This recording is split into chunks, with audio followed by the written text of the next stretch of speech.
हमारे देश की संसद जो है पिछले हफ्ते की तरह इस हफ्ते भी अभी तक तो चल नहीं पाई है, आज के दिन तक। और जो बहस का स्तर है, जो कि संसद के बाहर चीज़ें हो रही हैं आरोप-प्रत्यारोप, उसका स्तर लगातार नीचे गिरता जा रहा है।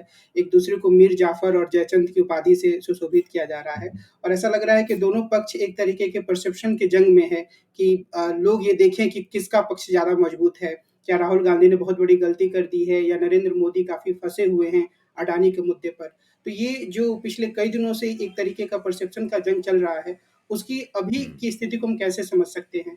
क्या कोई इससे रास्ता आगे निकलता दिख रहा है? नहीं, इस पे कोई रास्ता नहीं निकलेगा। मेरा मानना है कि ये सब चीज़ें इसी तरीके से ये अगले लोकसभा चुनाव तक कमोबेश रुक-रुक कर चलती जी, जी। रहेंगी। जी, उसका कारण ये है कि जो देश की राजनीति है, उसका बहुत ज़बरदस्त ध्रुवीकरण हो गया है। उसमें कोई किसी को ज़रा भी गुंजाइश देने को तैयार नहीं है। वो दिन चले गए जबकि चुनाव की जो राजनीतिक कटुता और तल्ख़ी होती थी, वो चुनाव के दौरान ही थोड़ी बहुत बढ़ती जी, थी। बाकी समय में लोग आपस में बहस वग़ैरह करते रहते थे, एक-दूसरे पर कटाक्ष वग़ैरह होते थे और उनका एक सौंदर्य शास्त्र भी जी, होता था। जी। वो शालीनता की सीमाओं के भीतर होते थे और वो इस तरह से नहीं हुँ, होते हुँ। थे। तो ये इसी तरह चलता रहेगा। ये बिल्कुल सीधी-सी बात है। नरेंद्र मोदी किसी न किसी तरीके से अदानी वाले मसले से दूर रहना चाहते हैं। वो चाहते हैं इस मसले के ऊपर चर्चा ना जी, हो। विपक्ष इसी मसले को अपने लिए एक ट्रिगर पॉइंट में मोदी के खिलाफ एक ट्रिगर पॉइंट में तब्दील करना जी, चाहता जी। है।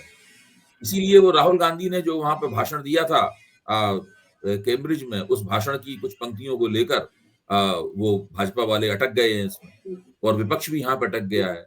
इस पूरी प्रक्रिया में ये हो रहा है कि सदन में बिना किसी चर्चा के ही चीज़ें पास-वास हो हुँ, जाती हैं हुँ, और उससे पूरा संसदीय लोकतंत्र का, सदन का सबका नुकसान हो हुँ। रहा है। लेकिन अब क्या किया जाए? ये तो अगर विपक्ष इस वक़्त मोदी जी की बात मान लेगा या मोदी जी विपक्ष की बात मान लेंगे, तो दोनों पक्षों को लगता है कि उनको बहुत बड़ा नुकसान, राजनीतिक नुकसान होने जा रहा है और होगा जी, भी।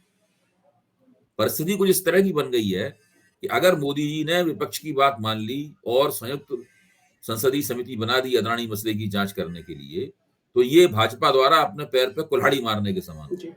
जी। तो और अगर राहुल गांधी को भाषण देने का मौका भी उन्होंने दे दिया, तो ये भी भाजपा को लगता है कि उसको बहुत बड़ा नुकसान जी, होगा। जी।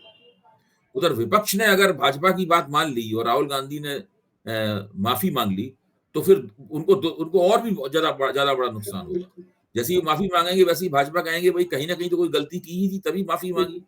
तो उ उस इस तरह से भाजपा फ़ायदा उठा ले जाएगी और राहुल गांधी की और भी छीछा लेदर करने की कोशिश जी। करेगी। तो दोनों में से कोई भी पक्ष जो है, एक-दूसरे के सामने नहीं झुकेंगे।